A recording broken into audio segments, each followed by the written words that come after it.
खिलाड़ी दूसरा पाँव भी दिखाते हैं।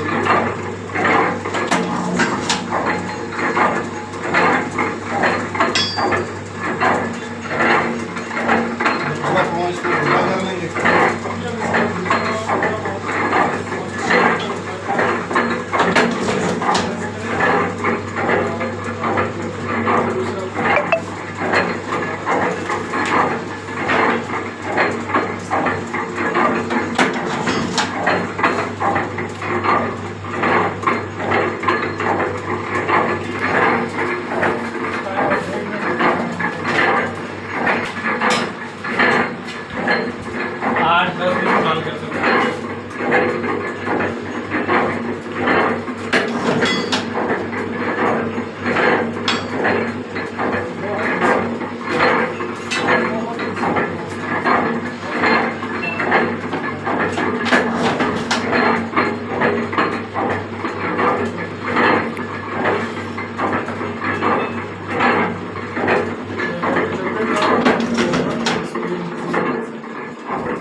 पाकिस्तान चला गया। कटाई करके हमने सिर्फ बदर डाली और ये मेरे दोनों पाँव तैयार।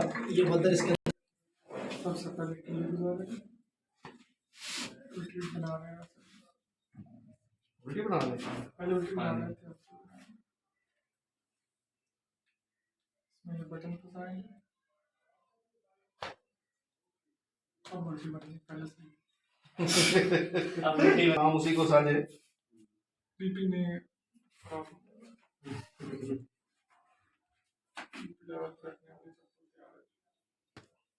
बदर डल गई, चप्पल तैयार।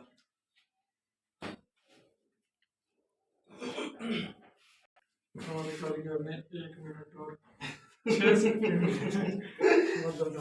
यानी 2 मिनट में 2.5 मिनट में मैं चप्पल बना सकता हूँ, ऐसे ही 2.5 मिनट में जोड़ा।